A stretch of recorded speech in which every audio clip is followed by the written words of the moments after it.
Kira-kira di sini kita bahas biografi tentang apa ya? Ada sebuah pesan nih, jangan pernah menyerah jika kamu masih ingin mencoba. Jangan biarkan penyesalan datang karena kamu selangkah lagi untuk menang. Yuk kita simak video berikut ini.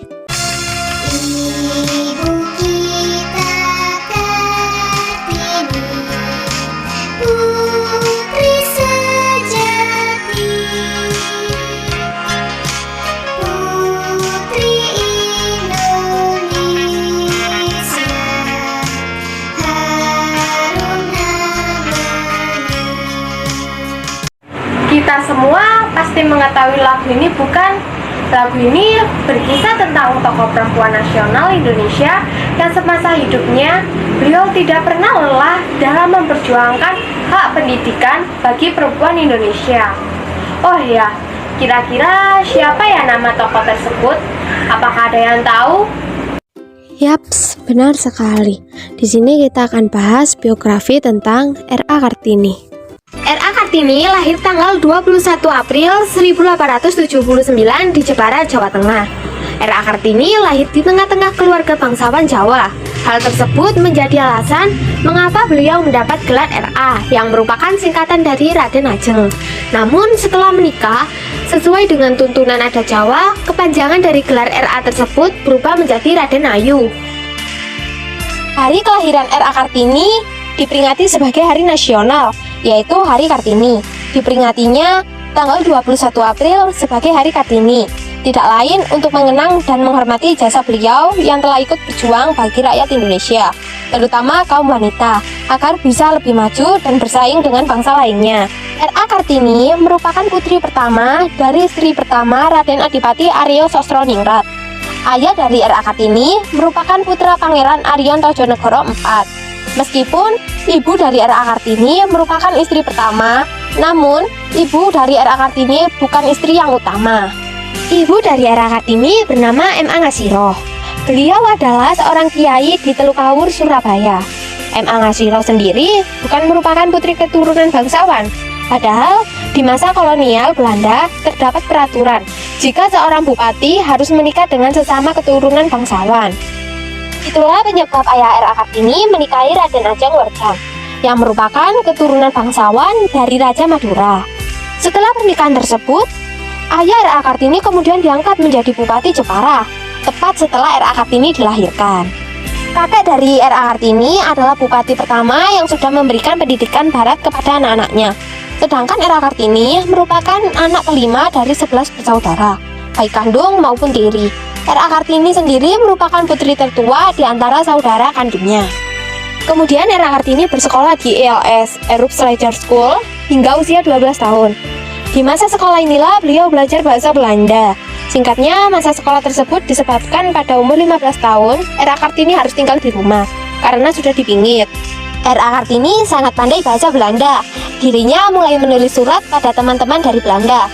Salah satunya adalah Rosa Bedanon, yang sangat mendukung R.A. Kartini. Dimulai belajar surat menyurat inilah R.A. Kartini tertarik dengan pola pikir perempuan Eropa. Beliau mempelajari mengenai hal tersebut melalui surat kabar, majalah, hingga buku-buku. Lalu beliau mulai memiliki keinginan untuk memajukan perempuan Indonesia yang status sosialnya masih rendah kala itu. R.A. Kartini mulai memperhatikan masalah emansipasi wanita dengan membandingkan para wanita Eropa dengan wanita Indonesia.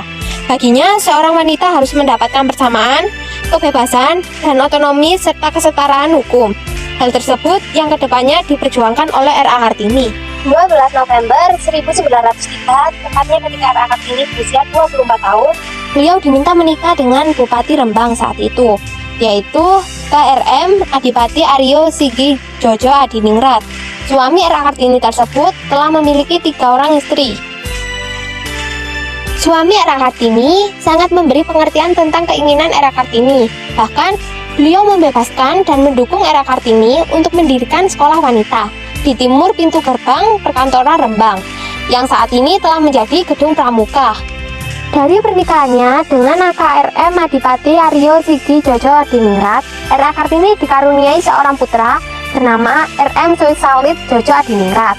yang lahir pada tanggal 13 September 1904. Sangat disayangkan, 4 hari setelah R.A. Kartini melahirkan, tepatnya usia 25 tahun, R.A. Kartini meninggal dunia dan beliau dimakamkan di desa Bulu Rembang. Sedangkan Soe Salit Djodjodiningrat sendiri sempat menjabat menjadi Mayor Jenderal pada masa kependudukan Jepang, di mana dirinya kemudian memiliki anak bernama R.M. Budi Setio Soe Salit yang merupakan cucu R.A. Kartini. Lalu R.M. Budi Setio Soe Salit menikah dengan wanita bernama Raisri Bianti Budi Setio Soe Salit. Kemudian dari hasil pernikahannya beliau dikaruniai 5 anak, merupakan cicit R.A. Kartini. Masing-masingnya bernama R.A. Kartini Setiawati Soe Salit, R.M. Kartono Boedeman Soe Salit, R.A. Roikmini Soe Salit, R.M. Samiguen Bedawin Soe Salit, dan Rahmat Harjanto Soe Salit. Tepat pada tahun 1912, Yayasan Kartini di Semarang mendirikan sekolah wanita yang diberi nama Sekolah Kartini. Sekolah tersebut didirikan oleh keluarga Van de Vater yang merupakan tokoh politik etis kala itu. Pembangunan sekolah tersebut kemudian berlanjut di Yogyakarta, Malang, Madiun, Cirebon, dan berbagai daerah lainnya. Setelah wafatnya R.A. Kartini, seorang pria Belanda bernama J.H. Bedanon yang kala itu menjabat sebagai Menteri Kebudayaan Agama dan Kerajinan Hindia Belanda, mengumpulkan surat-surat yang pernah ditulis R.A. Kartini saat aktif melakukan korespondensi dengan teman-teman Eropanya kala itu. Dari situlah awal mula menyusun buku yang berjudul awalnya The Dusted Light dan kemudian diterjemahkan menjadi Dari Kegelapan Menuju Cahaya. Kemudian diterbitkan pada tahun 1911. Buku tersebut dicetak 5 kali dan khususnya pada cetakan kelima terdapat surat-surat yang pernah ditulis R.A. Kartini. Pemikiran yang tertuang oleh R.A. Kartini banyak menarik perhatian masyarakat masa itu, terutama kaum Belanda. Sebab orang yang menulis surat-surat ke orang Eropa tersebut merupakan wanita pribumi. Pemikiran R.A. Kartini banyak merubah pola pikir masyarakat Belanda terhadap wanita pribumi saat itu. Tulisan R.A. Kartini juga menjadi inspirasi para tokoh-tokoh Indonesia seperti W.R. Supratman yang kemudian menciptakan lagu dengan judul Ibu Kita Kartini. Kemudian, berkat jasa-jasa R.A. Kartini, Presiden Soekarno sendiri saat itu mengeluarkan instruksi berupa keputusan Presiden Republik Indonesia nomor 108 tahun 1964 pada tanggal 2 Mei, yang nama keputusan tersebut menetapkan R.A. Kartini sebagai pahlawan kemerdekaan nasional. Bahkan Presiden Soekarno sendirilah yang turut menetapkan hari lahir R.A. Kartini pada tanggal 21 April untuk diperingati sebagai Hari Kartini hingga masa kini. Di sini biografi R.A. Kartini kita akan menjabarkan tentang analisis teks, struktur teks, dan kaidah kebahasaan.